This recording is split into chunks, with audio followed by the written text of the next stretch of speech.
মনসুর ভাই একটা প্রশ্ন করবো, আচ্ছা আপনি কি বিশ্বাস করেন না? আমি কোনো কিছুতেই বিশ্বাস করি না। গুগল যে অ্যান্সারটা দিয়েছেন ওইটা কি বিশ্বাস করেন? ওটা তো হ্যাঁ, আমি হয়তো বিশ্বাস করি।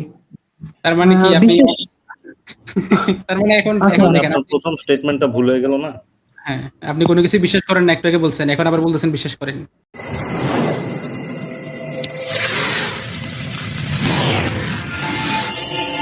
সাগর, আপনি যুক্ত হয়েছেন। জি, ধন্যবাদ আমাকে যুক্ত করার জন্য। হ্যাঁ, আপনার একটু ধর্মীয় পরিচয়টা একটু আগে বলে দেন ভাই। জি, আমি আমার ধর্মীয় পরিচয়টা গোপন রাখতে চাচ্ছি। ঠিক আছে, বলুন ভাই, কোনো প্রশ্ন আছে আমাদের কাছে? আচ্ছা আচ্ছা, মনসুর ভাই, আমার প্রশ্ন হচ্ছে, আপনি তো সৃষ্টিকর্তায় বিশ্বাস করেন। হ্যাঁ, আপনি কি সৃষ্টিকর্তায় বিশ্বাস করেন নাকি জানেন যে সৃষ্টিকর্তা আছে? জানি জানি। আপনি কিভাবে জানেন? অনেকগুলো জানার মাধ্যম আছে, সেই মাধ্যমে। আচ্ছা, আমাকে সব থেকে বড় মাধ্যমটা বলুন। নলেজ, জ্ঞানের মাধ্যমে। আচ্ছা, তাহলে আপনি বিশ্বাস করেন না, আপনি জানেন।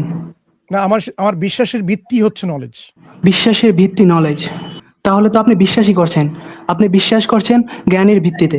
উনি বিশ্বাস করছে, অন্ধবিশ্বাস করে না, উনি বিশ্বাস করতেছে, মানে ওনার বিশ্বাসটা হচ্ছে যৌক্তিক বিশ্বাস। জি, আমি ওইটাই বলছি। উনি তো হ্যাঁ বিশ্বাস করছেন। হ্যাঁ, যৌক্তিক বিশ্বাস তো বটেই, কিন্তু বিশ্বাসের ভিত্তি হচ্ছে নলেজ। ফাআলাম আন্নাহু লা ইলাহা ইল্লাল্লাহ। কোরআন সেটা আমাদেরকে বলে দিচ্ছে যে তোমরা জানো, তোমরা জ্ঞান অর্জন করো যে আল্লাহ ছাড়া আর কোনো উপাস্য নেই, যে আল্লাহই হচ্ছেন সেই একমাত্র উপাস্য, আমাদের স্রষ্টা। আচ্ছা, তাহলে আলটিমেটলি আপনি বিশ্বাস করছেন। হ্যাঁ বটে, তা তো বটেই। আচ্ছা, মনসুর ভাই একটা প্রশ্ন করবো, আচ্ছা আপনি কি বিশ্বাস করেন না? আমি কোনো কিছুতেই বিশ্বাস করি না। কোনো কিছু যে বিশ্বাস করেন না, এই কথাটা কি বিশ্বাস করেন? জি, কোনো কিছু কি বিশ্বাস করেন না, এই স্টেটমেন্টটা আপনি বিশ্বাস করেন? আমি জানি না আমি এই স্টেটমেন্ট বিশ্বাস করি কিনা, আর আপনি এই কথার দ্বারা আমাকে কি বোঝাতে চাচ্ছেন তাও আমি বুঝতে পারছি এমন না। একটা স্টেটমেন্ট দিচ্ছেন, আপনি এমন একটা স্টেটমেন্ট দিচ্ছেন যে স্টেটমেন্টের ভিত্তিটাই খুবই নড়বড়ে, যে আপনি নিজে সেটার উপরে বিশ্বাস স্থাপন করতে পারতেছেন না। আচ্ছা, বুঝতে পারছেন? এই যে উনি যে বুঝতে পারছেন না, এইটা কি আপনি যে বুঝতে পারছেন না, এটা আপনি বিশ্বাস করেন? আচ্ছা, বিশ্বাস মানে তো হচ্ছে আমাদের কাছে পর্যাপ্ত তথ্য নেই, কিন্তু আমরা সেটাকে ধরে নিচ্ছি। না না, এই যে একটা ভুল এইটা কি ডেফিনেশন। আপনি বিশ্বাস করেন এই কথাটা? জি, আচ্ছা আমি জানি না আমি আমার কথা বিশ্বাস করি কি জানি। এই যে আচ্ছা, জানার বিশ্বাসটা কথা কি যে ভাই? বলছেন, আপনি এটা একটু কি বলেন বিশ্বাস করেন? বিশ্বাসটা আগে আগে আগে বিশ্বাসটা বলেন, বিশ্বাসটা কি আপনার কাছে? জি, বিশ্বাস আমি জিনিসটা কি? বিশ্বাসের ডেফিনেশনটা আমি গুগলে সার্চ করেছি। জি, তো কি ওইখানে আমি দেখলাম যে বিশ্বাস গুগল মানে কোন হচ্ছে source থেকে আপনাকে উত্তর কোনো দিয়েছে? কিছুর। একটু একটু একটু ওইটা কি বিশ্বাস করেন?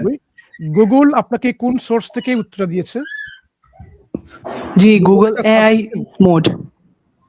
গুগলের এআই মোডে যেটা আসে সেটা এআই যে মোড সত্য, কোথা থেকে, সেটা কি সেই আপনি বিশ্বাস কোন করেন? সোর্স থেকে এআই এই উত্তর দিয়েছে আপনাকে? এআই কোন সোর্স থেকে আমাকে উত্তরটা দিয়েছে?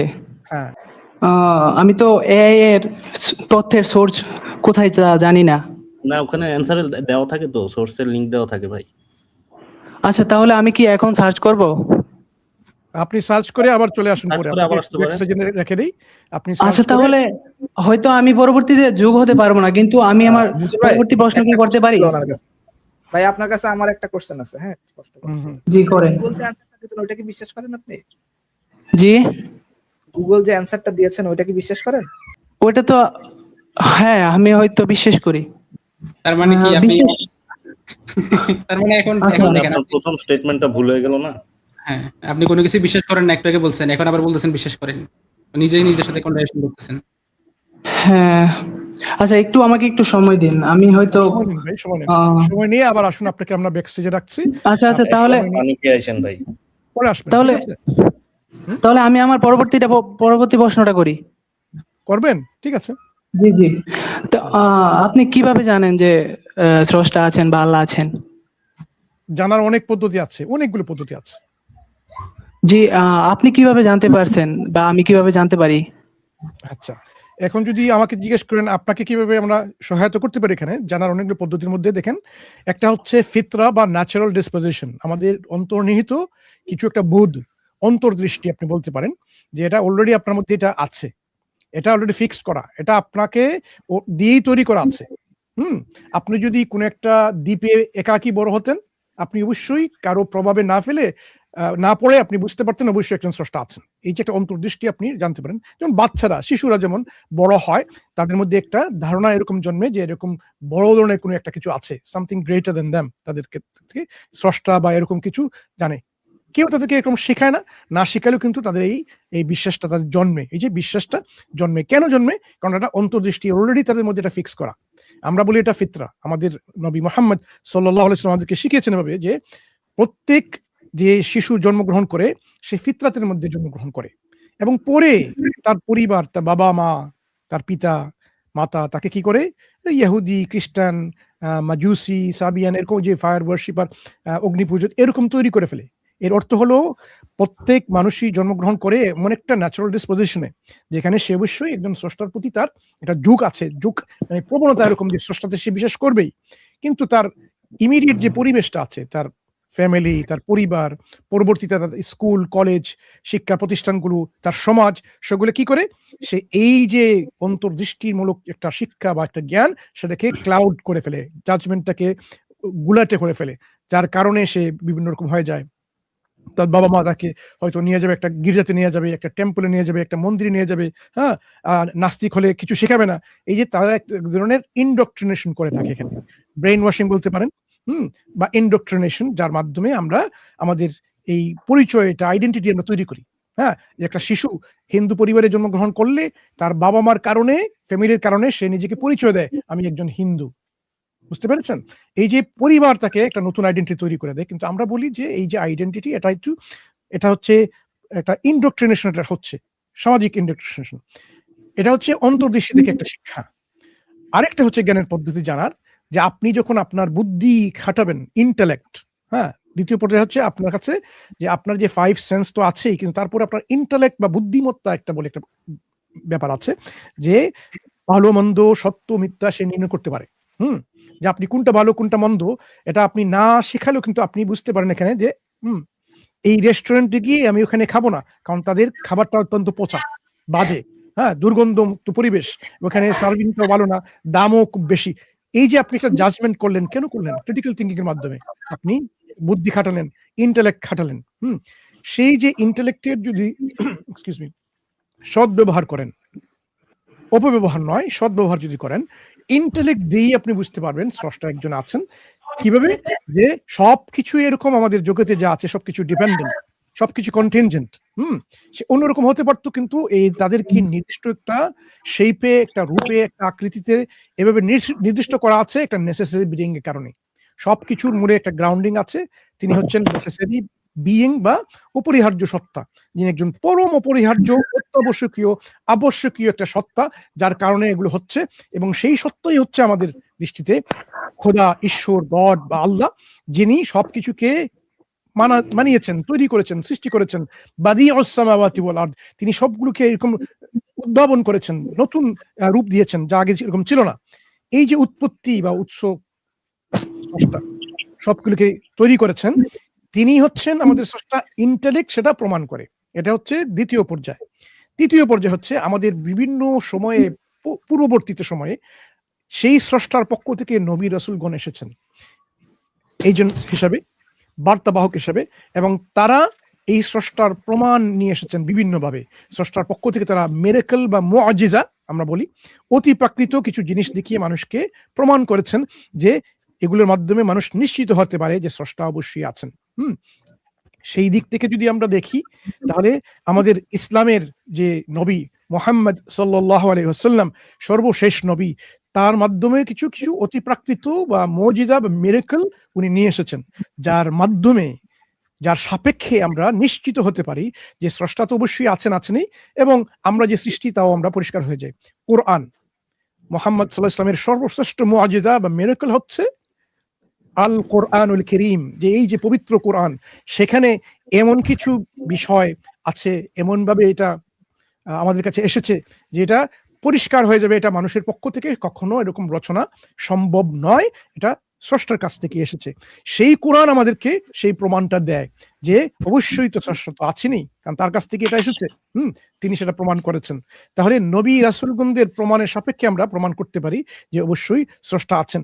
এমনি ভাবে আমরা যদি এই বিশ্ব প্রকৃতিকে আমরা যদি অবজার্ভ করি, আমরা যদি এখানে এটাকে রিসার্চ করে দেখি, তাহলে সেখান থেকে আমাদের এক্সপেরিয়েন্স থেকে শুরু করে এক্সপেরিমেন্টেশন সবগুলো কিন্তু একই দিকে দাবিত করবে। কিন্তু তার বলেই আমি আগে বলেছি, ইন্টেলেক্ট, আমাদেরকে সেই সত্যের দিকে ধাবিত করবে।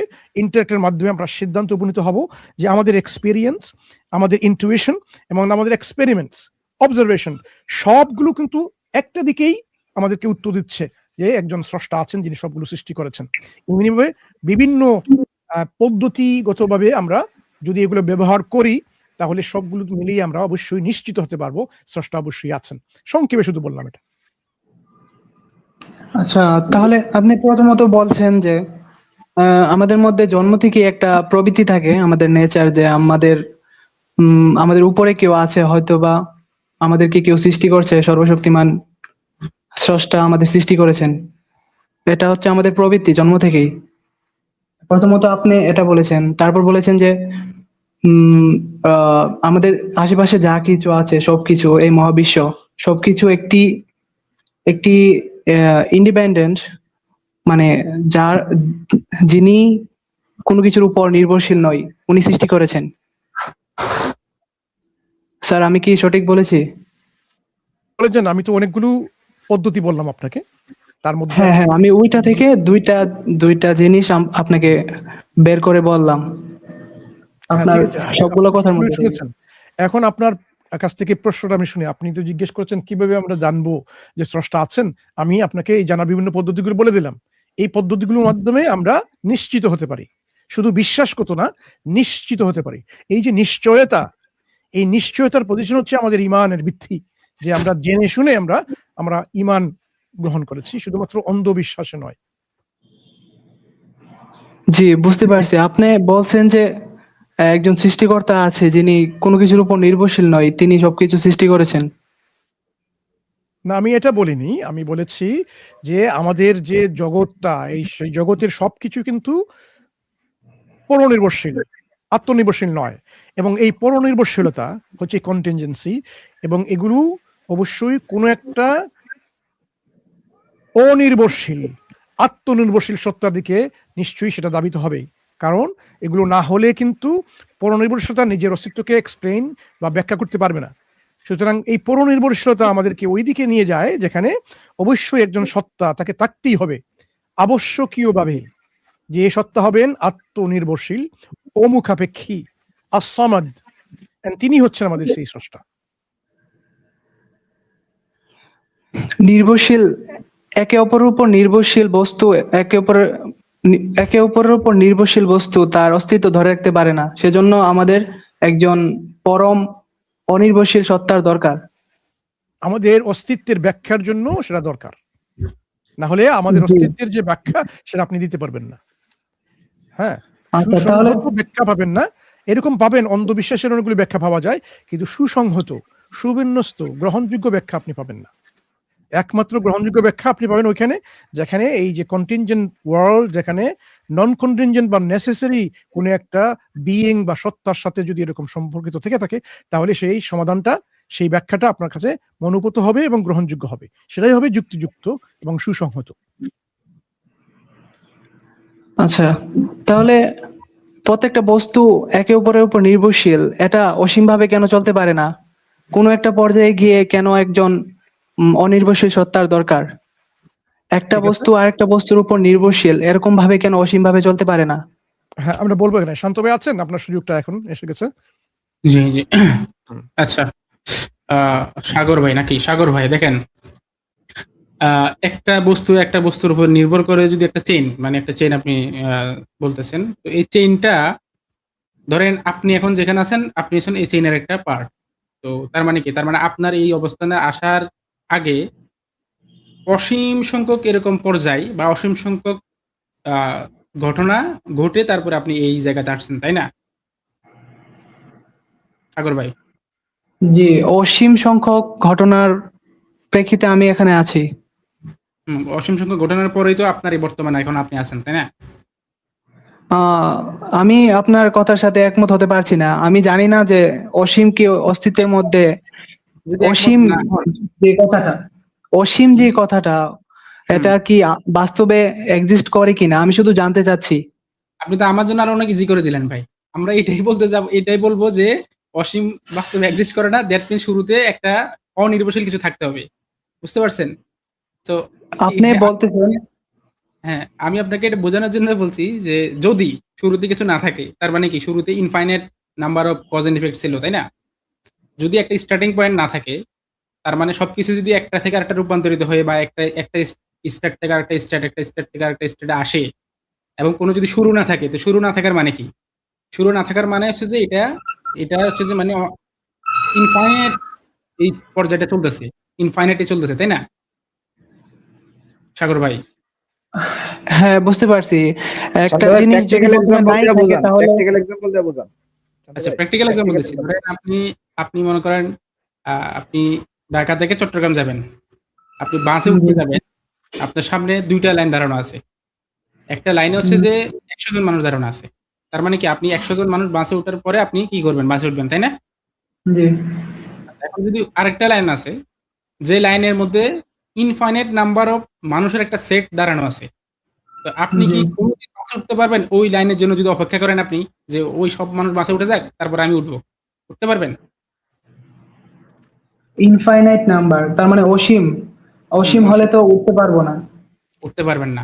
কেন উঠতে পারবেন না? কারণ হচ্ছে অসীম তো কখনোই শেষ হবে না, তাই না? এখন যেহেতু অসীম মানুষের বাসে ওঠা কোনোদিনও শেষ হবে না, তাই আপনিও কোনোদিন বাসে উঠতে পারবেন না, তাই না? হ্যাঁ, হ্যাঁ। ঠিক একইভাবে চিন্তা করেন আমাদের যে মহাবিশ্ব, আমরা যে বর্তমান মহাবিশ্বের মধ্যে আছি, এই মহাবিশ্বটা যদি এর পেছনে যদি অসীম সংখ্যক আরো মহাবিশ্ব থাকে বা অসীম সংখ্যক আরো কার্যকারণ থাকে, তার মানে কি? হুম, তার মানে হচ্ছে যে আমাদের এই মহাবিশ্বটা অস্তিত্বে আসার জন্য ওই অসীম সংখ্যক যে মহাবিশ্ব আছে বা ওই অসীম সংখ্যক যে কার্যকারণ আছে সেগুলাকে অতিক্রম করা মানে সেগুলাকে অতিক্রম করে মানে সেগুলা ঘটে গেছে, সেগুলা ঘটে যাওয়ার পরে এই বর্তমানের মহাবিশ্বটা অস্তিত্বে আসছে, তাই না? হ্যাঁ।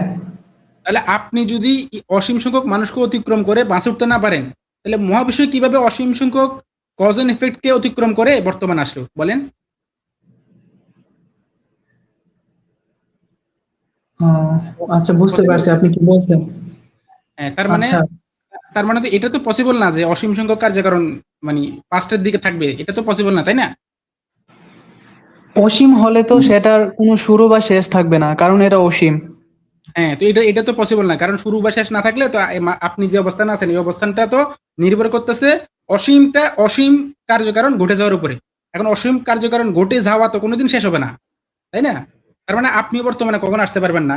দ্যাট মিনস আপনার বর্তমানে থাকাটা প্রমাণ করে যে আপনার অতীতে অসীম কার্যকারণ বা অসীম পর্যায় ঘটে নাই। এই সমস্ত চেইনের একটা স্টার্টিং পয়েন্ট ছিল, তাই না? উম, আচ্ছা, বলেন আপনি, আমি শুনতেছি। না, আপনি আমার সাথে একমত হচ্ছেন কিনা সেটা বলেন ভাই। আমরা তো এখানে টাইম পাস করার জন্য নিশ্চয়ই কথা বলতেছি না। জি So, জি। আপনি যে বুঝতে না পারলে বলেন, বুঝি এই কোন জায়গায় বুঝতেছেন না এটা বলেন, স্পষ্ট করে বলেন, সমস্যা নেই। এখানে একটা ঘটনা ঘটতে পারে, যেমন আপনি বলছেন 2টা লাইন দাঁড়ানো আছে, বাসের মধ্যে মানুষ উঠবে, তো অসীম সংখ্যক মানুষ লাইনে দাঁড়িয়ে আছে। হুম, অসীম সংখ্যক মানুষ গাড়ির মধ্যে উঠবে, তো অসীম সংখ্যক মানুষ গাড়ির মধ্যে উঠছে। তো এটাও তো একটা ঘটনা। এটা তো আমরা হাইপোথেটিক্যালি ধরতেছি যে যদি ইনফিনিটি এক্সিস্ট করে তাহলে কেমন হতো সেটা আপনাকে একটা হাইপোথেটিক্যাল সিনারিও দিয়ে দেখাচ্ছি আমরা। বুঝতে পারছেন? তাহলে কি আপনি বলছেন ইনফাইনাইট অসম্ভব?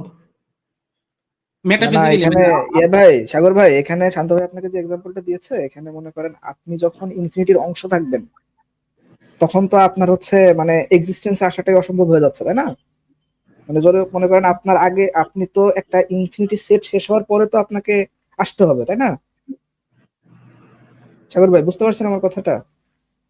আর হ্যালো। আমি যদি ওই ইনফাইনাইট ঘটনার মধ্যেই থাকি। আচ্ছা, আপনি ইনফিনিট ইনফিনিট ঘটনা ঘটনার মধ্যে আছেন, বলেন, হ্যাঁ ফাইন। ভাই, বলেন।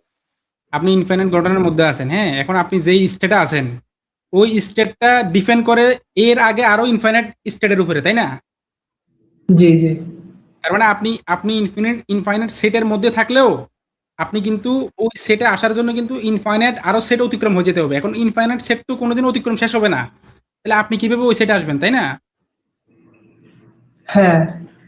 হ্যাঁ, তার মানে তো আপনার অস্তিত্ব থাকাটা বা আপনার কোন একটা স্টেটে থাকাটা এটা প্রুভ করে যে আপনার আগেও ইনফাইনাইট সেট নাই। বরং ফাইনাইট সেট আছে, তাই না? হ্যাঁ, বুঝতে পারছি। That's it. তো ফাইনাইট সেট থাকার মানে কি যে একটা স্টার্টিং পয়েন্ট আছে যেখান থেকে মূলত সবকিছু শুরু হয়েছে।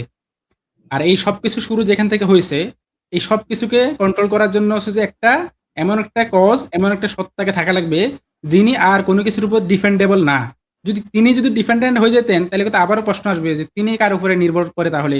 আপনি যদি বলেন তিনি আরেকজনের উপর নির্ভর করে, তাহলে ওই আরেকজন কার উপর নির্ভর করে? এভাবে প্রশ্ন আবারও ইনফাইনাইট দিকে চলতেই থাকবে। তো সুতরাং যেহেতু ইনফিনিটি পসিবল না, সুতরাং মেটাফিজিক্যালি নেসেসারিলি এমন একটা কিছু থাকতে হবে শুরুতে যিনি অন্য কোনো কিছুর উপর নির্ভর করে না, যিনি অন্য সবকিছু থেকে স্বাধীন। বুঝতে পারছেন? জি, বুঝতে পারছি। হ্যাঁ, আর ওই যে ওই স্বাধীন সত্তাটা, ওই যে একেবারে সবকিছু থেকে স্বাধীন, কোনো কিছুর উপর নির্ভরশীল নয়, সেটাই আল্লাহ তাআলা তার পরিচয় আল্লাহ তাআলা কোরআনের মধ্যে এভাবেই দিয়েছেন। সূরা ইখলাসের মধ্যে আল্লাহ তাআলা বলছেন তিনি কোনো কিছুর উপর নির্ভরশীল না। তিনি কারো মুখাপেক্ষী নন। বুঝতে পারছেন? বরং সকলেই তার মুখাপেক্ষী। এবং জি, এই যে এই যে তিনি যে শাশ্বত হবেন, মানে তিনি যে কোনো কিছুর উপর ডিপেন্ডেন্ট না, মানে তিনি শাশ্বত। এটাও কোরআনের মধ্যে আল্লাহ তাআলা নিজের পরিচয় ভেবে সূরা দিয়েছেন। হাদীদের 4 নাম্বার আয়াত, সূরা হাদীদের 4 নাম্বার হ্যাঁ, আয়াত। জি। আউয়াল ওয়াল আখির। হ্যাঁ, বলেন সাগর ভাই এবার আপনি। আপনি আচ্ছা। বুঝতে পারছেন যে আমরা কেন বিশ্বাস করি স্রষ্টাকে? আল্লাহকে কেন বিশ্বাস করি? বুঝতে পারছেন এখন? জি, আপনারা ইনফাইনাইটের যে ব্যাখ্যা দিলেন ওইটা বুঝতে পারছি। তো আমরা আমরা শুধু ইনফিনিটির ব্যাখ্যা দিই নাই, আমরা কেন আল্লাহকে বিশ্বাস করি সেটাও বললাম আরকি। সেটা বুঝতে পারছেন এখন? জি, জি। ওইটার সাথেও আল্লাহকে বিশ্বাস করা সম্পর্কিত। বুঝতে হ্যাঁ, পারছি। তার মানে আমরা যে আল্লাহকে বিশ্বাস করি, এটা কি কোনো অন্ধবিশ্বাস নাকি একটা যৌক্তিক বিশ্বাস? জি, আমি এ বিষয়ে কোনো কমপ্লিমেন্ট দিতে চাচ্ছি না। আপনারা আপনাদের উত্তর দিয়েছেন, আমার কাছে মনে হয়েছে আপনাদের উত্তর যুক্তিযুক্ত। আপনাদের বিশ্বাস অন্ধবিশ্বাস না ভালো বিশ্বাস, আমি এই বিষয়ে কিছু বলতে চাচ্ছি না। ঠিক আছে, বলা লাগবে না, ঠিক আছে, সমস্যা নেই। আর কোনো প্রশ্ন আছে আপনার? জি, জি। আমার আরেকটা প্রশ্ন হচ্ছে, আল্লাহ তো সর্বশক্তিমান, দয়ালু। উনার তো কোনো চাহিদা নেই যেরকম মানুষের আছে, আমাদের খেতে হবে, আমাদের আনন্দ উপভোগ করতে হবে। আল্লাহর কি এরকম কোনো চাহিদা আছে? ভাই, উনি উনি সবকিছু থেকে মুক্ত। এই যে উনার কোনো ত্রুটি নেই, কোনো কমতি নেই, কোনো ঘাটতি নেই, কোনো ডেফিসিয়েন্সি নেই। উনি হচ্ছেন পবিত্র, পাক পবিত্র, পুত পবিত্র, যে উনি পারফেক্ট বিইং, এমন যে তার কোনো কিছুরই প্রয়োজন নেই। লা তাখুযুহু সিনাতু ওয়ালা নাওম। হ্যাঁ? যে তন্দ্রা বা নিদ্রা তাকে পাকড়াও করতে পারে না, ধরতে পারে না। হ্যাঁ? মৃত্যু হওয়া বা ক্ষুধার্ত হওয়াটা তো দূরের কথা। তিনি সবকিছু থেকে, তিনি হচ্ছেন সবকিছুর উৎস, এমন যে তার মধ্যে অন্তর্নিহিতভাবে আছে এমন গুণাগুণ, যে গুণাগুণের মধ্যে সক্ষমতা আছে। সেই সক্ষমতার মধ্যেই আছে তার এবিলিটি বা পাওয়ার বা অথরিটি আছে। এইজন্য তিনি সবকিছুর উপরেই তার অথরিটি আছে। হ্যাঁ? যার কারণে যে তার কোনো কিছুর প্রয়োজন পড়বে না এখন, যে তিনি এই ক্ষুধার্ত হয়ে যাবেন, আ তৃষ্ণার্ত হয়ে যাবেন, আ তন্দ্রায় পড়ে যাবেন, এরকম তার কাছে প্রযোজ্য হয় না। কারণ তিনি হচ্ছেন সবকিছুর মূলের যে আ বলতে পারেন আধার বা এরকম উৎস বলতে পারেন, সক্ষমতার সবকিছু। এইজন্য তিনি আল হাই আল কাইয়ুম, তিনি হচ্ছেন এমন যে আ তার জীবনটা এরকম পূর্ণাঙ্গ, সম্পূর্ণভাবে পাক পবিত্র, যে কোনো ধরনের ডেফিসিয়েন্সি নেই, ইমপারফেকশন নেই ওটা। এবং এই পারফেক্ট বিইং এর যে পরিচয়টা, এর মধ্যে কোনো ধরনের ত্রুটি নেই। আমাদের মধ্যে ত্রুটি বা ডেফিসিয়েন্সি এরকম আছে যে আমরা ক্লান্ত হয়ে যাই, আমরা নিদ্রা আমাদের প্রয়োজন হয়, অনেক সময় তন্দ্রা আমাদেরকে দেখে ফেলে, আমরা ক্ষুধার্ত হই, তৃষ্ণার্ত হই। আমার কিন্তু স্রষ্টা এরকম নন। তিনি সবকিছু থেকে এরকম ঊর্ধ্বে। তিনি তিনি হচ্ছেন পারফেক্ট বলতে পারেন। আল কুদ্দুস, তিনি আল গানি, তিনি সবকিছু থেকে এরকম সবকিছুর প্রয়োজনের ঊর্ধ্বে। তিনি হচ্ছেন পবিত্র, আল কুদ্দুস, তার কোনো ধরনের ডেফিসিয়েন্সি বা ঘাটতি নেই। আচ্ছা স্যার, আল্লাহর কি কোনো ডিজায়ার আছে? কোনো মনোবাঞ্ছা? হ্যাঁ, উনার ইচ্ছা আছে, উনার স্বাধীন ইচ্ছা আছে। উনি মানুষকে তৈরি করেছেন এবং উনি ইচ্ছা করেন মানুষ ভালো কাজ করে জান্নাতে যাক, এবং উনি ইচ্ছা করেন না যে মানুষ জাহান্নামে যাক। হ্যাঁ, উনার ইচ্ছা তো অবশ্যই আছে। কিন্তু ইনার যে ইচ্ছা প্রকারভেদ আছে। কোনটা আছে ইচ্ছা, আমরা বলি এরকম ইরাদা শারঈয়া এবং কাউনিয়া। যে কোন ইচ্ছা আছে যে সেই ইচ্ছার কারণে সবকিছু এরকম হবে, তার ইচ্ছার বিপরীতে যেতে পারবে না। কিন্তু আরেকটা আছে ইচ্ছা এরকম, তিনি কাউকে জোর করে এরকম কিছু করেন না। যেমন আমাদেরকে তৈরি করেছেন এবং ইচ্ছা করেন যে আমরা মুসলিম হয়ে, আল্লাহর অনুগত হয়ে আমরা মারা যাই, যাতে আমরা জান্নাতে যেতে পারি, জাহান্নামের আগুন থেকে আমরা বাঁচতে পারি। কিন্তু জোর জবরদস্তি করেন না এখানে। যদিও তার ইচ্ছা আমরা যাব এখানে, কিন্তু আমাদেরকে এখানে জোর পূর্বক করে সেটা করিয়ে নেন না।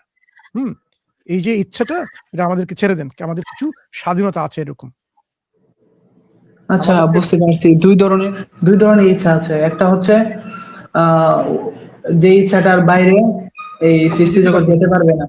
হ্যাঁ, আরেকটা ইচ্ছা যেমন হচ্ছে যেমন উনি একটা ইচ্ছা উদাহরণ করে। দিচ্ছি, যেমন আমরা মারা এটা যাব, হচ্ছে আমরা যে মারা যাব এটা যে উনি ফিক্স করেছেন, এটা কেউ এর বিরুদ্ধে বিরুদ্ধে যেতে পারবে না। হ্যাঁ, শেষ হবে, এটা আপনি ব্যাখ্যা করে দিতে পারেন, সমস্যা হ্যাঁ, নেই। আমি বলতে চাচ্ছিলাম যে এটা একটাকে বলা হয় কাউনিয়া ইচ্ছা, আর একটা হচ্ছে শারী ইচ্ছা, ঠিক আছে? হুম, হুম। মানে একটা ব্যাপার হচ্ছে উনি হচ্ছে যেটা ওনার জাত ইচ্ছা, ঠিক আছে? যেমন মোসাম্মদ যেটা বলতেছিলেন যে আমরা প্রত্যেক প্রাণীর মৃত্যু হবে, এটা ওনার একটা ইচ্ছা, ঠিক আছে? এই ইচ্ছাকে কেউ অতিক্রম করতে পারবে না, বা উনি প্রত্যেকটা বিষয়ের জন্য একটা নির্ধারিত সময় নির্ধারণ করে দিয়েছেন, এই সময়কে কেউই অতিক্রম করতে পারবে না। এটা হচ্ছে ওনার কাউনিয়া ইচ্ছার উদাহরণ। আরেকটা হচ্ছে শরীর ইচ্ছা, যেটা হচ্ছে আপনার আল্লাহ তাআলা চান যে এটা হচ্ছে করেন, মানে প্রিফার করেন যে এটা করুক মানুষ, কিন্তু মানুষ চাইলেই হচ্ছে মনে করেন গুনাহ করতে পারে, আল্লাহ তাআলা এখানে বাধা দেন না, হস্তক্ষেপ করেন না, কিন্তু আল্লাহর এটা ইচ্ছা চান না আল্লাহ এটা, কিন্তু তারপরে আল্লাহ তাআলা এটা অনুমতি দেন, ঠিক আছে? যে সে যদি এইটা, ঠিক আছে, এটাকে বলা হয় শরীর ইচ্ছা, যেটা সাথে আল্লাহর সন্তুষ্টি যুক্ত নয়। যে ইচ্ছার সাথে আল্লাহর সন্তুষ্টি যুক্ত থাকে সেটা হচ্ছে কাউনি ইচ্ছা, আর যেটার সাথে সন্তুষ্টি যুক্ত নয় সেটা শরীর ইচ্ছা। তবে ইয়ে ভাই হচ্ছে রুহুল আমিন সিরাজি ভাই যদি ভুল বলে থাকে আপনি কি করে দিতে পারেন? জি, আমি একটা লেখা লিখেছি পৃথিবীর যে স্রষ্টার সন্ধানে। পছন্দ আর ইচ্ছা, এইটা দুটো আলাদা করলে সম্ভব। ইচ্ছা আর পছন্দ এই দুটো আলাদা জিনিস। হ্যাঁ, হুম। জি, এটা কি? আপনার লেখাটা কি আপনি জি। শেয়ার করবেন, কোনটা লিখেছেন? না, আমি শেয়ার করতে চাইতেছি না। আচ্ছা, ঠিক আছে, এখানে কি বলে ফেলেন। মানে এখানে আল আকিদাতুল হাসানা কি দেবে পুরো, কেউ যদি আল আকিদাতুল হাসানা, এটা বাংলাও পাওয়া যায়, যদি কেউ কিনে পড়তে চান পড়তে পারবেন। শাওলিউল্লাহ মুহাদ্দিস দেহলভী রহমাতুল্লাহ, আল্লাহ তাআলার একটা পরিচয় দিয়েছেন এখানে। মানে খুব সুন্দর অল্প একটা পরিসরে সংজ্ঞা দেওয়া হয়েছে। তো ওইটা যদি কেউ দেখেন, সবগুলো এক মানে, যেটা আমি বলি যে সবগুলো যখন সামনে আসে তখন আপনি পুরো ডেফিনেশনটা একাধারে বুঝে যাবেন যে জিনিসটা কেমন। হ্যাঁ, উনি যেহেতু একজন বড় গবেষক মানুষ, ওখানে খুব সুন্দর করে দেওয়া আছে। ওটা আমি আমার ওয়েবসাইটে কিন্তু দিয়ে রেখেছি, ওখান থেকে দেখতে পারেন। যিনি আল্লাহ বা স্রষ্টা হবেন তিনি চিরন্তন, অনাদি, তার অস্তিত্ব অবিসম্ভাবী, তিনি মহান, তিনি সকল সৃষ্টির সৃষ্টিকর্তা, তিনি সর্বজ্ঞানী, তিনি সর্বময় ক্ষমতার অধিকারী, তিনি একচ্ছত্র ইচ্ছা শক্তির অধিকারী, তিনি চিরঞ্জীব, সর্বশ্রোতা, সর্বদ্রষ্টা, তিনি অনন্য, অদ্বিতীয়, তার কোনো অংশীদার নেই, তিনি একমাত্র ইলাহ, সবকিছু নিয়ন্ত্রণ তারই কর্তৃত্বে, তার কোনো সহযোগী নেই, তিনি অবতারিত হন না, তিনি একীভূত হয়ে যান না, তিনি অবিনশ্বর, তিনি উপাদান গঠিত, দেহ বিশিষ্ট কিংবা দেহের সঙ্গে সম্পৃক্ত নন, তিনি স্থান কালের বন্ধন থেকে মুক্ত, তার সত্তা ও গুণসমূহ অপরিবর্তনীয়, তিনি অজ্ঞতা ও মিথ্যার মিশ্রণ থেকে, বিশেষণ থেকে পবিত্র, তিনি চিরনির্মুখাপেক্ষী, তিনি প্রজ্ঞাময়, তার গুণসমূহ তার সত্তার মতোই একক, এভাবে তার অসংখ্য পরিচয় রয়েছে যা অসীম পরিচয়। আচ্ছা, এটা হচ্ছে শাওলিউল্লাহ মুহাদ্দিস দেহলভী রহমাতুল্লাহ বলেছে। তো এই সংজ্ঞাটা যদি মনে হয় সামনে থাকে, তাহলে অনেক কিছুই যে প্রশ্নগুলো আসতেছে ওগুলো একটু সমাধান হয়ে যাওয়ার কথা। জি, ঠিক আছে শেখর ভাই, আর কোনো প্রশ্ন আছে আপনার? জি, জি, ওনার তাহলে ইচ্ছা আছে, ডিজায়ার আছে। তো ওই ডিজায়ারের জন্যই আমাদেরকে উনি সৃষ্টি করেছেন, যাতে আমরা ওনার উপাসনা করতে পারি, যাতে আমরা ওনার ইবাদত করতে পারি, উনি যাতে খুশি হন। না, উনি সৃষ্টি করেছেন আমাদেরকে কারণ উনি সৃষ্টিকর্তা, তার গুণ থেকে এসেছে এটা। সৃষ্টিকর্তার কাছ থেকেই তো সৃষ্টি আসবে। জি, ওনার যে গুণ, কারণ ওনার যে গুণটা, ওইটা কি ও সৃষ্টিকর্তা নিজে নির্ধারণ করেছেন নাকি সেটা পূর্ব নির্ধারিত? অন্তর্নিহিত, এটা হচ্ছে ইনহেরেন্ট, এটা অন্তর্নিহিত গুণ। এটা স্রষ্টা কোথা থেকে এটা অ্যাকোয়ার করেছেন না, কেউ এই গুণটা তাকে দেয়নি, এটা তার নিজের যে গুণটা, সেটা নিজের স্বকীয় একটা সত্তাগত একটা গুণ। যে কোনো একটা জিনিসে দেখেন হয়তো সেই গুণটা নিজের বা অন্য কারো কাছ থেকে নিয়ে আসছে, কিন্তু স্রষ্টার যে গুণগুলো সে তার স্বকীয়, তিনি সবসময় ছিলেন এবং সেই গুণগুলো তার সাথে সবসময় ছিল।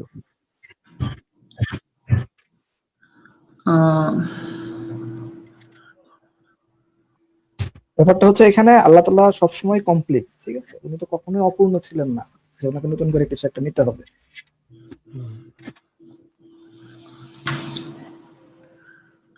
আচ্ছা, উনি তো সৃষ্টিকর্তা, তো আমাদের নিজের ইচ্ছা থেকেই সৃষ্টি করেছেন, যেন আমরা ওনার ইবাদত করতে পারি। এটা প্রসঙ্গ আসে অন্যভাবে। সৃষ্টিকর্তা যখন সৃষ্টি করেছেন, তিনি তো এমনি এমনি সৃষ্টি করেন না, একটা কারণে সৃষ্টি করেন। হ্যাঁ, তিনি এই যে সৃষ্টিকর্তা যেমন আমরা বলি রব্বানা মা খালাকতা হাযা বাতিলান সুবহানাক ফাকিনা আযাবান নার, যে আমরা আমাদের বান্দা যারা সৃষ্টি তারাই বলবে যে এ আমাদের রব, তুমি এগুলো এমনি এমনি এই সৃষ্টি করো নাই, বাতিল হিসেবে সৃষ্টি করো নাই, একটা উদ্দেশ্য নিয়ে সৃষ্টি করেছো। এবং জি জি, উদ্দেশ্য, হ্যাঁ, উদ্দেশ্যটা হলো- এর পেছনে আমরা দেখি যে প্রত্যেকটা সৃষ্টি যে এক্সিস্ট করে তার কিন্তু জীবনে একটা উদ্দেশ্য আছে। আপনার যে হাত, পা, চোখ, কান, আপনার যে হৃদয়, আপনার যে পাকস্থলী, সবকিছু কিন্তু একটা উদ্দেশ্য ফাংশন আছে, এটা ফাংশন এটা মিট করে। চিন্তা করে দেখুন, আপনি চোখ দিয়ে দেখছেন, চোখ দিয়ে কিন্তু শুনছেন না। আপনি কান দিয়ে শুনছেন এবং কান দিয়ে আপনার ব্যালেন্স ভারসাম্য রক্ষা করছেন। এই যে প্রত্যেকটা বিষয় আপনার অঙ্গ প্রত্যঙ্গ আপনার শরীরের মধ্যে আছে, এগুলোর কিন্তু নির্দিষ্ট কিছু ফাংশনালিটি আছে বা কিছু উদ্দেশ্যগুলো এগুলা সার্ভ করে। আপনার পরিপূর্ণ দেহটা ঠিক তেমনিভাবে একটা উদ্দেশ্য সার্ভ করে, এবং সেই উদ্দেশ্যটা হচ্ছে স্রষ্টা বলে দিয়েছেন যে ওমা খালাকতুল জিন্না ওয়াল ইনসা ইল্লা লিয়াবুদুন, যে উনি এই যে জিন এবং মানব জাতিকে সৃষ্টি করেছেন শুধুমাত্র ওই একটা কারণেই, যে তারা যে ইবাদত করবে। কার ইবাদত? আল্লাহর ইবাদত, যিনি সৃষ্টি করেছেন তার। এটা হচ্ছে মানুষের সৃষ্টির কারণ। একজন পেইন্টার যদি পেইন্ট করে, তার নিজের স্বাধীন ইচ্ছা সে যে পেইন্ট করে, যে কারণে সে পেইন্ট করেছে সেটাই তার কারণ। স্রষ্টা আমাদেরকে সৃষ্টি করেছেন এবং সৃষ্টি করে তিনি আমাদেরকে দেখিয়েছেন যে স্রষ্টা অবশ্যই একজন আছেন, এবং সেই স্রষ্টাকে জানার জন্য, সেই স্রষ্টাকে বোঝার জন্য এটা সুযোগটা করে দিয়েছেন, যে আমরা সৃষ্টি হিসেবে আমরা বুঝতে পারবো যে আমাদের একজন স্রষ্টা এরকম আছেন, এরকম একজন সত্তা আছেন যিনি সব কিছু সৃষ্টি করেছেন। এভাবে এই যে একটা জ্ঞান অর্জন, এটা তো এত মহৎ একটা ব্যাপারটা আপনি চিন্তা করে দেখুন, যে আপনি যদি না আসতেন বা আপনি প্রশ্নই করতে পারতেন না, আপনি এখন আছেন জীবন্ত হয়ে, আপনার বুদ্ধি দিয়ে আপনি চিন্তা করতে পারছেন যে এই যে মহা বিশ্ব জগতের সুবিন্যস্ত জগৎ, এগুলো তৈরি করেছেন কে? এ তো মহান নিশ্চয় একজন সত্তা যিনি এগুলোকে সুবিন্যস্ত করেছেন। সেই মহান সত্তার পরিচয় আপনি পাচ্ছেন, তারই আপনি প্রশংসা করছেন। হ্যাঁ, আপনাকে এত কিছু দিয়েছেন, আপনার শুধু হৃদয় দেননি, হৃদয়ের যে হাড়টা আছে এটাকে রক্ত সঞ্চালনের জন্য রক্ত প্রবাহ সিস্টেম তৈরি করে দিয়েছেন। আপনাকে শুধু পাকস্থলী দেননি, খাবারও তৈরি করে দিয়েছেন। এই জগৎ থেকে আপনি সেই খাবার খাচ্ছেন, পানি নিচ্ছেন, অন্যান্য ফলমূল থেকে শুরু করে অন্যান্য জিনিস আপনি আহার করছেন। এগুলো আল্লাহ সবকিছু আপনার কাছে, স্রষ্টার কাছে দিয়েছেন। ন্যূনতম পক্ষে আমাদের যা করণীয় সেটা হচ্ছে কৃতজ্ঞতা প্রকাশ করা, কৃতজ্ঞতা প্রকাশ করা, কৃতজ্ঞ হওয়া। আপনাকে যদি এরকম কেউ সাহায্য করে থাকতো, হ্যাঁ, আপনি ক্ষুধার্ত ছিলেন, আপনাকে খাবার দিয়ে দিল, তৃষ্ণার্ত ছিল, আপনাকে পানি দিয়ে দিল, আপনি তাকে থ্যাংক ইউ বলতেন না? ধন্যবাদ বলতেন না? শুকরিয়া বলতেন না? আপনি অবশ্যই কৃতজ্ঞতা প্রকাশ করতেন। যিনি আপনাকে জীবন দিলেন, এই জীবন নির্বাহের জন্য কত প্রয়োজনীয় উপকরণ দিলেন, তার প্রতি কি আপনি কৃতজ্ঞতা প্রকাশ করবেন না? সুতরাং কৃতজ্ঞতা প্রকাশ হচ্ছে একটা ন্যাচারাল অভিব্যক্তি বা ন্যাচারাল জিনিস, একটা ন্যাচারাল রেসপন্স, আমরা বলি স্বাভাবিক একটা প্রতিক্রিয়া কারো প্রতি, এরকম তার যে দয়ার পরিচয়ের কারণে তার কৃতজ্ঞতা প্রকাশ করা। স্রষ্টা আমাদেরকে সবকিছু দিয়েছেন আমাদের জন্য, আমরা কি কৃতজ্ঞতা প্রকাশ করব না? সেই কৃতজ্ঞতা প্রকাশই হচ্ছে ইবাদতের পেছনের মূল একটা লক্ষ্য, যে ইবাদতটাই হচ্ছে এরকম কৃতজ্ঞতা প্রকাশ করা, স্রষ্টাকে জানা শোনা এবং তার প্রশংসা করা, এবং যে তার প্রতি যে এই কৃতজ্ঞতা দেখানো, এটাই হচ্ছে আমাদের উপাসনা, যে আমরা স্রষ্টাকে আমরা আমাদের সব কিছু থেকে আমরা আলটিমেট রেভারেন্স দিয়ে দিলাম। সব থেকে বেশি সর্বোচ্চ যে সম্মান বলেন বা প্রশংসা বলেন, সবকিছু তার দিকে আমরা দিয়ে দিচ্ছি। এটাই হচ্ছে আমাদের ইবাদত করা, আমাদের যে তার প্রতি আমরা যে উপাসনা করা, এটা শুধুমাত্র যে অন্ধভাবে কোনো একটা তান্ত্রিক ভাবে কোনো কিছু করা এরকম নয়, বরং নিজ থেকে স্বাধীন সত্তা আমরা যেরকম আছি বুঝে শুনে সেই রকম কৃতজ্ঞতা প্রকাশ করা, সেটাই হচ্ছে আমাদের ইবাদতের মধ্যে একটা মৌলিক একটা মূলনীতি। সারমত ভাই কিছু বলবেন, দেন উইল কাম সাগর ভাইকে আসছি। প্লিজ সারমত ভাই, গো ahead. Jazakallah khair. I just wanted to expand on on your beautiful speech, brother. It's, just as a simple example that maybe Sagar knows that all Muslims pray at least five times a day, if not more, if they don't do sunnah and whatnot. And during these prayers, for example, in every time we stand up, we read the first surah, which is called the opener, Al-Fatiha. It starts Bismillah ar-Rahman ar-Rahim. One second. সাগর, আপনি কি ইংরেজি বুঝেন নাকি আপনাকে অনুবাদ করে দিতে হবে? জি, বাংলাতে বললে ভালো হয়। ইংরেজি আপনাকে আমি ইংরেজিতে অনুবাদ একটু করে দেবো, দুর্বল। সমস্যা নেই, অনুবাদ করে দেবো। সামাদ ভাই, I will translate bit by bit ইনশাআল্লাহ। Please. হ্যাঁ, এতক্ষণ উনি যেটা বলছিলেন, দেখেন আমরা যখন নামাজ পড়ি, আমাদের প্রত্যেক মুসলিমরা যখন নামাজ পড়ে, তখন আমরা যখন নামাজ শুরু করি, শুরু করতে গিয়ে আমরা এরকম বলি আল্লাহু আকবার পড়ে বিসমিল্লাহির রহমানির রহিম দিয়ে আমরা শুরু করি, যে আমি আল্লাহর নামে আমরা শুরু করছি, যিনি হচ্ছেন আর রহমানুর রহিম, তিনি অতি দয়াময়, পরম দয়ালু। এই যে আমরা বলি, শুরু করি, উনি এখন বলবেন এটা কেন। সানোয়ার ভাই। The second verse says, Alhamdulillah Rabbil Alameen. So praise in English, praise be to Allah, the Lord of the worlds, right? So in Arabic, the way you understand it, amongst other things, of course, is that this is a statement of truthfulness or truth. Meaning that when we say Alhamdulillah Rabbil Alameen, praise will always be to Allah subhanahu wa ta'ala, whether we say it or not. It is a fact, right? It's not, we're not saying that we praise Allah or I praise Allah. We say praise is to Allah, praise be to Allah. He's always praised. So this is a fact, right? When you acknowledge this as a Muslim, this is what Allah subhanahu wa ta'ala wants from you. He wants you to be as obedient as all the other creatures. You don't need to be rebellious. You don't need to show, to be so unjust and not showing favor and not showing gratitude to him, right? But whether we say it as Muslims or not, indeed, praise will always be to him. This is actually... ভাই আছেন আমাদের সাথে? সানোয়ার ভাই কে আছেন? আমি নামাজ দিতে যাচ্ছিলাম। সানোয়ার ভাই এতক্ষণ যা বললেন, জি জি মনসুর ভাই জান, আমি আমার হয়ে গেছে নামাজ, জাস্ট নামাজ পড়লাম। ঠিক আছে, আপনি ওটা অনুবাদ করে দেন। এখানে যে আলহামদুলিল্লাহ উনি বললেন, যেটা অবশ্যই প্রশংসা আমাদেরকে করতে হবে না, এটা সব কিছুই প্রশংসা করছে আল্লাহর। জি জি সামাদ ভাই, হ্যাঁ প্লিজ কন্টিনিউ। না, আপনি ওটা অনুবাদ করে দেন, যেটা এই মাত্র যেটা বললেন। ও আচ্ছা, সরি, আমি জাস্ট আসলাম আর কি, আমি পুরোটা শুনিনি আর কি, জাস্ট আমি শেষ করে আপনার কথা শুনে আসছিলাম, তখন শুনলাম। জাস্ট আমি শাহরুখ ভাই, আমাদের সামাদ ভাই যা বললেন এই মুহূর্তে, যে দেখেন পরবর্তী যে আয়াতটা আলহামদুলিল্লাহি রাব্বিল আলামিন, এটা হচ্ছে যে সমস্ত প্রশংসা হচ্ছে সে আল্লাহ, যিনি সমস্ত কিছুর প্রভু বা প্রতিপালক, সমস্ত বিশ্বের প্রতিপালক হিসেবে। এই যে প্রশংসাটা, এটা মানুষ করুক না করুক, সেই প্রশংসা এমনি আসবে, কারণ তিনি সবকিছু এইভাবে সৃষ্টি করেছেন এবং সমস্ত সৃষ্টি তারই কিন্তু প্রশংসা করে যাচ্ছে তাদের নিজ নিজ মতে। এটা আপনি যদি নাও করেন তার কিছু কমতি হবে না, এটা এই প্রশংসাটা কিন্তু হয়েই আসছে। কিন্তু আমাদের উচিত হবে এখানে যে আমরা কৃতজ্ঞতা প্রকাশ করা, যেটা আমরা যাতে প্রশংসা করে যাই, এটাই হবে একটা ন্যাচারাল রেসপন্স। জি, ওটাকে আমরা সেখানে ডিউ, অনেক সময় ইংলিশ ট্রান্সলেশনটাকে due all praise due to Allah বলে, ডিউ টু মানে বেসিক্যালি ওনার ওটা প্রাপ্য, ওটার হক, মানে তার অধিকার। প্রশংসা বাই ডিফল্ট এটা হচ্ছে যে তিনি পাবেন, এটা তিনি যোগ্য, এটা ন্যায় অনুসারে। এটা আমরা দিই আর না দিই, সেটা আমরা দিলে আমরা সত্যের সাক্ষ্য দিলাম, আর না হলে আমরা দিলাম না। আমাদেরকে সাক্ষ্য হতে হবে সত্যের। আর এক্ষেত্রে আমরা সবসময় অ্যাপ্রিসিয়েশন, আর এই কৃতজ্ঞতার আগে হচ্ছে অ্যাপ্রিসিয়েশন, স্বীকৃতিকে বলা হয়, যেটা আপনার গ্র্যাটিটিউডটা হচ্ছে একটা দায়িত্ব স্বীকারের পরে আপনি যখন অ্যাপ্রিসিয়েট করবেন কোনো জিনিসকে, গুণগ্রাহী হবেন কোনো জিনিসের, তারপরে আপনার দায়িত্ব বর্তায় যে আপনি তার প্রতি কৃতজ্ঞতা প্রকাশ করবেন। এবং কৃতজ্ঞতা যখন আসবে, আপনার কৃতজ্ঞতার প্রকাশ বিভিন্ন রকম হতে পারে। তার জন্য তার পছন্দ অনুসারে আপনি কাজ করতে পারেন, তার তিনি যে খুশি হন সেই খুশি কাজ আপনি করবেন, যে যাতে অখুশি হন সে থেকে বিরত থাকবেন। এই হিসাবে আমাদের আসে। সরি সারমাদ ভাই, কন্টিনিউ প্লিজ। মোসর ভাই has already translated in Bengali, so you can carry on. Next. I think I could conclude here, but it's just a simple example, right? So when you keep repeating this every day, many times a day, right, you're just showing gratitude to him. Now Allah says in Surah Al-Nisa, for example, "Ma yaf'alu Allahu bi'adhabikum in shakartum wa amantum." What would Allah do with punishing you? What would he benefit from punishing you? In shakartum wa amantum, if you show gratitude and you just hold to your faith. Right? So it's not so complicated. You just acknowledge that he is the true creator and you show him gratitude. But he doesn't need you to pay money to him. He doesn't need you to do anything, basically.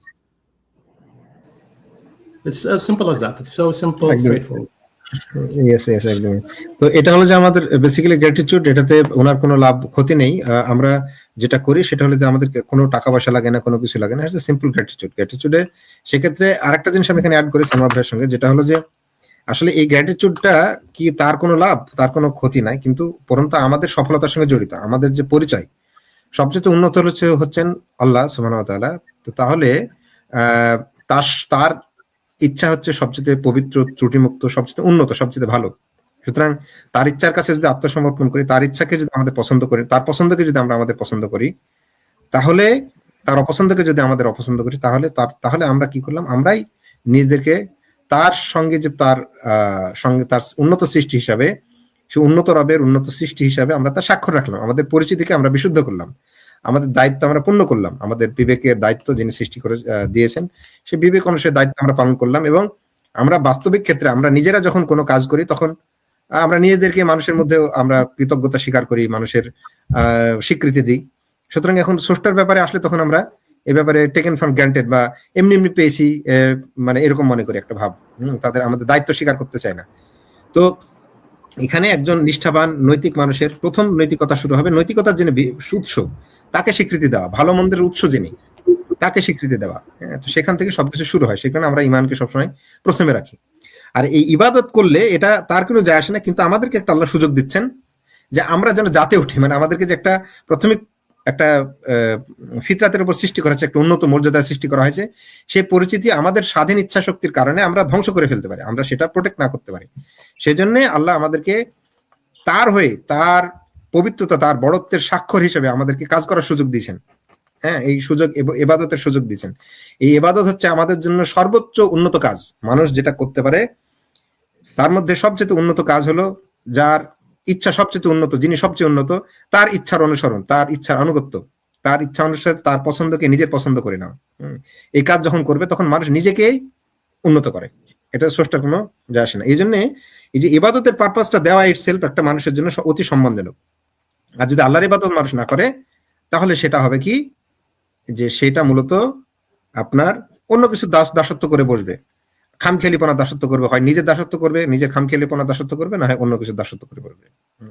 তো সুতরাং এই দাসত্বের যে হুকুম, এটা মূলত মানুষকে মুক্তি দেওয়া। সেখানে ইসলামকে যে বলা হয় যে বাকি জিনিসের দাসত্ব থেকে মুক্তি হওয়া, তগুত বা খোদাদ্রোহী শক্তি বা অন্য কিছু এ থেকে প্রথমে মুক্ত করা, মানুষকে মুক্ত করে যেন সে, যেমন আমরা ধরুন যে আপনি যদি একটা সমুদ্রে কিছু জাহাজ স্থিরভাবে চলতে দেন বা নদীতে, তাহলে আগে কচুরিপনা সাফ করতে হবে।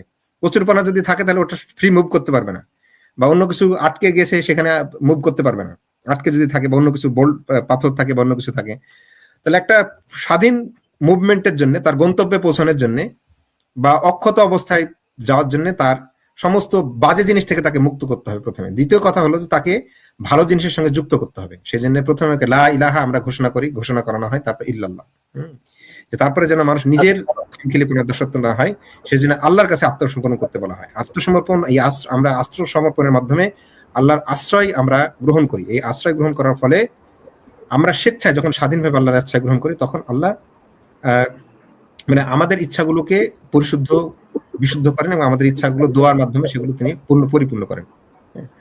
তো এটা হলো যে আমাদের জি মুক্তি সাহেব। জি, মানে এখানে একটা গুরুত্বপূর্ণ বিষয় হলো যে স্রষ্টার যে লাভ ক্ষতির যে বিষয়টা, যে আমাদের ইবাদতের মাধ্যমে স্রষ্টার লাভ বা ক্ষতি হয় কিনা। দেখেন, লাভ এবং যদি আপনি এটার দ্বারা বুঝে নেন যে আল্লাহ তাআলা লাভ করছেন, তার মানে তিনি পুরোপুরি হচ্ছে সে পরিপূর্ণ ছিলেন না, যার মাধ্যমে তিনি আরেকটা মর্যাদা উন্নত হইলেন। আর যদি আপনি বলেন যে তার ক্ষতি হয়, তাহলে ক্ষতি হলে তো বোঝাই যেতেছে তার মধ্যে নকজিয়াতটা লাজেম আসে, যে তার মধ্যে একটা অংশ ছিল না, ছিল কিন্তু সেটা চলে গেছে। অথচ আমরা জানি যে আল্লাহ তাআলা হচ্ছে এই দুই ধরনের সমস্ত গুণ থেকে, এই ধরনের নকজিয়াত পূর্ণ সমস্ত গুণ থেকে আল্লাহ তাআলা কি সম্পূর্ণরূপে মুক্ত। তো এখন বিষয়টা হলো যে আমরা ইবাদতের ক্ষেত্রে স্রষ্টাকে লাভ কিংবা ক্ষতি, এই যে দুইটা মানদণ্ড আছে, এই পুরো দুইটা মানদণ্ডটা হচ্ছে আমরা যারা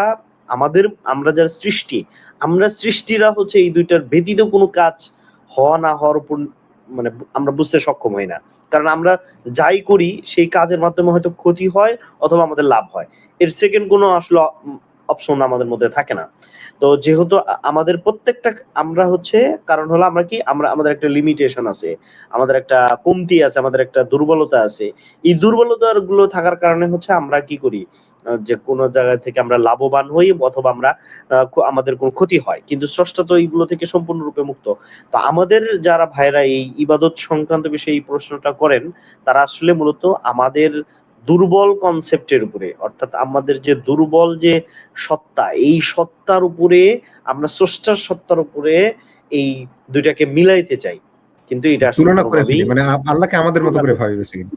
জি, হ্যাঁ আল্লাহকে আমাদের মতো করে ভাবি, সেই কারণে আমাদের ইবাদতের, সেই কারণে আল্লাহ সম্পর্কে যে ধারণা পবিত্র করতে বলা আছে, সেই ধারণা পবিত্র করার একটা অংশ হলো আমাদের আল্লাহ যে কোন হুকুম হাকাম কিসের জন্য দিয়েছেন সেই ব্যাপারে ধারণা পবিত্র করা। মানে আল্লাহ কেন ইবাদতের হুকুম দিয়েছেন, ইবাদতের হুকুম দিয়ে আল্লাহ তার রহমতকে আমাদের উপরে পরিপূর্ণ করেছেন। আমরা যদি বলতো তুমি নিজে নিজে যা ইচ্ছা করে বেড়াও, তখন আমরা স্বাভাবিক হিসেবে আমাদের নিজেদেরকে ধ্বংস করে ফেলতাম, নষ্ট করে ফেলতাম, আল্লাহ যে মর্যাদা দিয়েছেন সেটার উপরে থাকতে পারতাম না। সুতরাং ইবাদতের মাধ্যমে আল্লাহ বনি আদমকে ইবাদতের হুকুম দিয়ে তাকে সম্মানিত করেছেন। আবার আমরা তো কিভাবে পরিচালিত হব সেটার জন্য কিন্তু নবী রাসূল গণদেরকেও প্রেরণ করেছেন। মানে আমাদের জি এখান জি থেকে কোনো অপশন নাই যে আমরা বলবো যে না, আমাদের কাছে তো কোনো ইয়া আসে নাই, জি কোনো জি জি বার্তাবাহক আসে নাই যিনি আমাদেরকে সতর্ক করছেন, এটা তো বলার কোনো সুযোগ নাই। জি জি মুফতি তাহমেদ সাহেব কিছু যুক্ত করবেন মনে হচ্ছে না?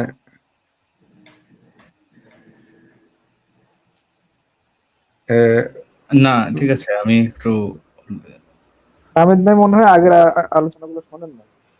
আচ্ছা, ঠিক আছে। শুনেছি। জি, জি।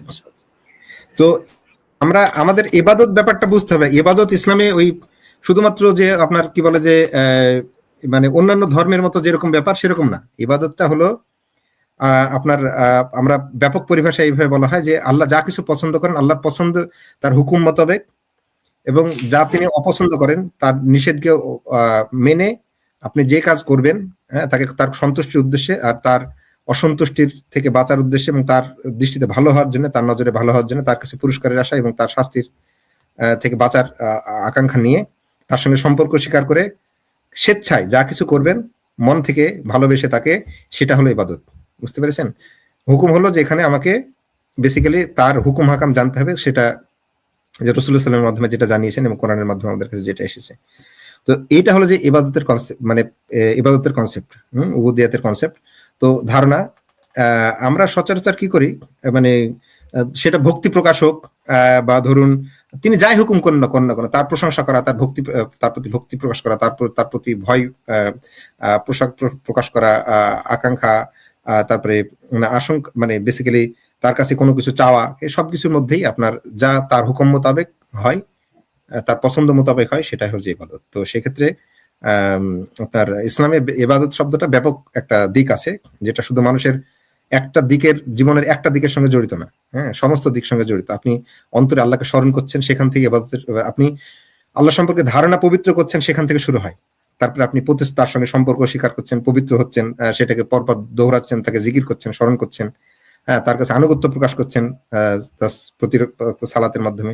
প্রত্যেকটা জিনিসের মধ্যে আমাদের এই জিনিস আছে। তারপরে আপনি যদি আপনার তাকে খুশি করার উদ্দেশ্যে যখন আপনি তার সন্তুষ্টিমূলক ভাবে আপনি চ্যারিটির কাজ করছেন, হ্যাঁ, সেগুলো ধরেন যে আপনার ইবাদত হিসেবে গণ্য হয়। নফল ইবাদত বা অন্য ধরনের যে ইবাদত গুলো আছে সেগুলোর মধ্যে গণ্য হয়। তো মুফতি সাহেবরা এইভাবে আরো বিস্তারিত আপনারা যদি আলোচনা করেন, আর কি আমাদের সাগর ভাইয়ের কিছু প্রশ্ন আছে? আর জি জি, ইবাদত সম্পর্কে অনেক কিছু বললেন, অনেক কিছু শুনলাম। তো ইবাদত মানে শুধু 5 ওয়াক্ত নামাজ পড়া না, এর সাথে আরো অনেক কিছু জড়িত আছে, যা বললেন বুঝলাম আমি। যে কোনো জি, আমার হাসান সৎ কাজ আপনি করবেন আল্লাহর সন্তুষ্টির উদ্দেশ্যে, আল্লাহর হুকুম মোতাবেক এবং আল্লাহর নাফরমানি থেকে দূরে অবস্থায়, হ্যাঁ, নিয়াত হতে হবে, আমল হতে হবে নিয়াতের উপরে। নিয়াতটা হবে যে আমি খালেস আল্লাহর সন্তুষ্টির উদ্দেশ্যে, আল্লাহর হুকুমে, রাসূলের দেখানো পদ্ধতি আমি করছি, তখন পূর্ণ জ্ঞানের ভিত্তিতে সেটা ইবাদত হবে, জ্ঞানের ভিত্তিতে করতে হবে। ইবাদত সবসময় আগে জ্ঞান লাগবে, ইলম লাগবে। আচ্ছা সাগর ভাই, আপনি কি পুরো কোরআন শুরু থেকে শেষ পর্যন্ত পড়েছেন? না, আমি কোনো ধর্মগ্রন্থই শুরু থেকে শেষ পর্যন্ত পড়ি নাই। আচ্ছা, আপনার জন্য আপনার কাছে আমার একটা রিকোয়েস্ট রইলো, আপনি পুরো কোরআনটা পড়ে দেখবেন আর কি, পুরোটা পড়বেন। জি, জি। আমার ইচ্ছে সবগুলো ধর্মগ্রন্থ, যে বড় বড় যে ধর্মগ্রন্থগুলো আছে ওইগুলা পড়ার, কিন্তু আসলে মনোযোগ নাই, সময় নাই। আচ্ছা, কি বলবো, আচ্ছা এসব আচ্ছা এই টপিক বাদ দিয়ে আমরা যদি আপনাকে যদি প্রশ্ন করি যে আমরা প্রশংসা করি আর না করি, তিনি সর্বশ্রেষ্ঠ। আমরা পুরো পৃথিবীর মানুষও যদি ওনার প্রশংসা করি বা ওনার দুর্নাম করি, ওনার প্রশংসায় এক ফোঁটা বাড়বেও না, কমবেও না। তাহলে কেন উনি আমরা যদি প্রশংসা না করি ওনার, তাহলে কেন উনি আমাদের জাহান্নামে পাঠাবেন? প্রশংসা না করার জন্য তো আর জাহান্নামে পাঠাবেন না, তাকে অস্বীকার করার কারণে জাহান্নামে পাঠাবেন। আচ্ছা, যেমন নাস্তিক। মুফতি সাহেব, ওনার কি প্রশ্নটা আমি একটু মিস করে গেছিলাম, যে আপনি কি বলছেন যে আল্লাহ কেন প্রশংসার হুকুম দিলেন, প্রশংসা করার হুকুম দিলেন? জি, আমার প্রশ্নটা হলো, আমরা ওনার প্রশংসা করি আর না করি, উনি সর্বশ্রেষ্ঠ। সারা পৃথিবীর মানুষ যদি ওনার প্রশংসা করে, ওনার সম্মান এতটুকু বাড়বে না? বা সারা পৃথিবীর মানুষ যদি ওনার দুর্নাম করে বা ওনার সম্পর্কে খারাপ কিছু বলে, ওনার সম্মান এক ফোঁটা কমবে না? তাহলে কেন উনি আমাদের প্রশংসা না করার জন্য জাহান্নামে পাঠাবেন? আচ্ছা, প্রশংসা না করার জন্য জাহান্নামে পাঠাবেন শুধু এই কারণে, যেটা হলো যে প্রশংসা না করা ইমানের সঙ্গে জড়িত। আপনি যদি প্রশংসা না, ব্যাপার হলো প্রথমে কৃতজ্ঞতা, মুফতি সাহেব যেটা বললেন, ইমান আনা। তারপরে আপনি যদি প্রশংসাতে ঘাটতি থাকে তার সেটা পরের ব্যাপার, কিন্তু আগে যদি সম্পর্ক স্বীকার না করেন, তাহলে আপনার সেখানে আপনি ঘাটতিতে পড়ে যাবেন। তার কারণ আল্লাহ জোর করে তো আপনাকে জান্নাতে দেবে না, তাই না? আপনি চাইছেন জাহান্নামে যেতে, ইচ্ছা করছেন, আপনাকে যে ইচ্ছা ব্যবহার দিয়েছেন, সেই ইচ্ছার আপনি ইচ্ছা করছেন যে আপনি জান্নাতে যাওয়ার যে শর্ত দিয়েছে সেই শর্ত মানবেন না, তার মানে আপনি ইচ্ছা করছেন জান্নাতে যাবেন না। আল্লাহ তো জোর করে আপনাকে জান্নাত দেবে না আপনি যদি ইচ্ছা চান যে আমি জান্নাতে যাব না। এখন প্রশংসা কেন করতে দিয়েছেন? প্রশংসা তাদেরকে করতে দিয়েছে যারা কৃতজ্ঞ বান্দা, আল্লাহর সঙ্গে সম্পর্ক স্বীকার করেছে। প্রশংসার হুকুম পরে। যখন আপনি ঈমান আনবেন, তার সঙ্গে সম্পর্ক স্বীকার করবেন, তার সম্পর্ক স্বীকার করে তার প্রতি দায়িত্ব স্বীকার করবেন, আপনি প্রতিশ্রুতিবদ্ধ হবেন যে হ্যাঁ, আমার উচিত একমাত্র আল্লাহকে ইলাহ হিসেবে মানা এবং সবকিছুকে আপনার ইলাহ হিসেবে বর্জন করা, এবং বাকি সবকিছুর সঙ্গে সম্পর্ক সেই রকম হবে যেভাবে তিনি পছন্দ করেন। হ্যাঁ, সম্মান করতে হলে বা শ্রদ্ধা করতে হলে বা বিরোধিতা করতে হলে, শত্রুতা করতে হলে, সবকিছু আল্লাহর উদ্দেশ্য হবে, মানে আল্লাহর রেফারেন্স পয়েন্ট হবে। ভালোবাসা যা কিছু হোক আল্লাহর উদ্দেশ্যে হবে। ভালোবাসা, ঘৃণা সবকিছু আল্লাহর উদ্দেশ্যে হবে। এরপরে যখন যেসব বান্দা এই ধরনের আপনার অবস্থান গ্রহণ করবে, সম্পর্ক স্বীকার করবে, তারা যেন এই উপস্থিতি, এই অবস্থার উপরে বজায় থাকতে পারে, তার জন্য তাদেরকে স্মরণের ব্যবস্থা করেছে। যে যেন স্মরণ রাখার জন্য নামাজের ব্যবস্থা আছে, এমনি জিকির সবসময়, তাকওয়ার কথা বলা আছে, আল্লাহকে সবসময় স্মরণে রাখা কাজের মধ্যে, জিকিরের মশগুল থাকা, সবসময় অন্তরকে রাখা, মুখে ঠোঁটে। তারপরে আমাদের 5 ওয়াক্ত নামাজ বেঁধে দেওয়া হয়েছে, যেটা হলো যে আপনারা করবেন। তাছাড়া অন্যান্য কাজ, সৎ কাজ করবেন, মানুষকে সাহায্য করবেন বিপদে আপদে, এতে তখন সেগুলো হচ্ছে আল্লাহর উদ্দেশ্যে, আল্লাহর সন্তুষ্টির উদ্দেশ্যে, মানুষের উপকার পাওয়ার জন্য।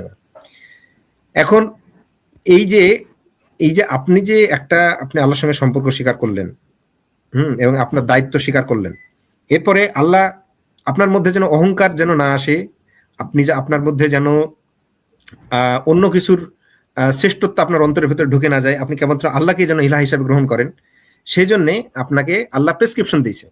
হ্যাঁ, যখন ধরুন যে কোনো একটা জায়গায় কোনো আপনি ক্লাব বা এতে ধরুন যে জিমের জন্য অনেকে যায়, হ্যাঁ, মানে শরীর স্বাস্থ্য ঠিক রাখার জন্য, তো তাকে একটা ডেইলি রুটিন দেয়। এখন যে যাবে তাকে তো ডেইলি রুটিন দেবে না, তাই না? যে আগে প্রথমে অন্তর্ভুক্ত হবে, ইমানের মাধ্যমে কি অন্তর্ভুক্ত হয়, অন্তর্ভুক্ত হওয়ার পরে বলে আচ্ছা ঠিক আছে, তুমি তো সব ইচ্ছা ব্যক্ত করেছো যে আমাদের কাছ থেকে তুমি তোমার বডি ফিটনেস ঠিক রাখবে বা এই করে, তার জন্য পরামর্শ নাও। সুতরাং তুমি যদি এই আমাদের স্কুলে বা আমাদের ইনস্টিটিউটে ভর্তি হয়েছে, সুতরাং তারপর থেকে তোমাকে সাহায্য করার জন্য, হেল্প করার জন্য কিছু রুটিন দিচ্ছি, সেগুলো করলে তুমি যে উদ্দেশ্যে আমাদের কাছে এসেছো সেই উদ্দেশ্য তোমার পূর্ণ হবে। তা সেই রকম ভাবে আল্লাহ এরকম আমাদেরকে যারা ঈমান আনে, ঈমানদারদের জন্য কিছু হুকুম আল্লাহ দিয়েছেন, যে সেগুলো যদি পালন করে তাহলে তারা একটা পবিত্র অবস্থার মধ্যে খারাপ থেকে বেঁচে থাকবে। হ্যাঁ, আল্লাহ যে রহমত আছে তাদের উপরে পরিপূর্ণ হবে। তো তার মধ্যে প্রথম হলো যে আল্লাহর প্রশংসা, স্মরণ করা। স্মরণের মাধ্যমে, স্মরণ আপনি কিভাবে করছেন? কেউ রেগে স্মরণ করতে পারে, কেউ শ্রদ্ধার সঙ্গে স্মরণ করতে পারে, কেউ ঘৃণার সঙ্গে স্মরণ করতে পারে, তাই না? তো আল্লাহকে আমরা যখন স্মরণ করি তখন তার সম্পর্কে প্রশংসা দিয়ে শুরু করে, তার সঙ্গে সম্পর্ক, তার বড়ত্ব মাহাত্ম্যকে আমাদের অন্তরে নিয়ে তার প্রতি শ্রদ্ধা বিনয়ের সঙ্গে তাকে স্মরণ করি, তার প্রতি আশা পোষণ করে, তার শাস্তিকে নিজের জন্য অপছন্দ করে তাকে স্মরণ করি। তো এই স্মরণের যে প্রক্রিয়া, তার মধ্যে একটা হলো তার প্রশংসা করা। প্রশংসা করলে যেটা হয়, এটার মাধ্যমে আমাদের অন্তর, আমাদের মধ্যে যে কৃতজ্ঞতার যে বৈশিষ্ট্য থাকা উচিত সেটার চর্চা হয়, ন্যায়ের যে বৈশিষ্ট্য আছে সেটার চর্চা হয়, হ্যাঁ, আর অহংকার ধ্বংস হয়। আর কি বলে যে আমাদের অন্তরের যে গাফিলাত, ভুলে যাওয়া যে অন্য কিছু যে স্রষ্টার থেকে শ্রেষ্ঠ না, বড় না, সেই যে রোগ অন্তরের, সেই রোগ আমাদের অন্তর থেকে আপনার দূরে হটে, মানে পবিত্র হয়। সেখানে যে সালাতকে বলা হচ্ছে যে 5 ওয়াক্ত স্নানের মতো, মানে 5 বার যদি স্নান করেন তো অন্তরও যেমন সেইভাবে ধুয়ে যাওয়ার মতো হয়। তো এই অন্তরের যে রোগ, অহংকার, স্বনির্ভরতা, এইসব জিনিসগুলো দূর করার জন্য বারবার রিমাইন্ড হয় যে সমস্ত প্রশংসা আল্লাহর।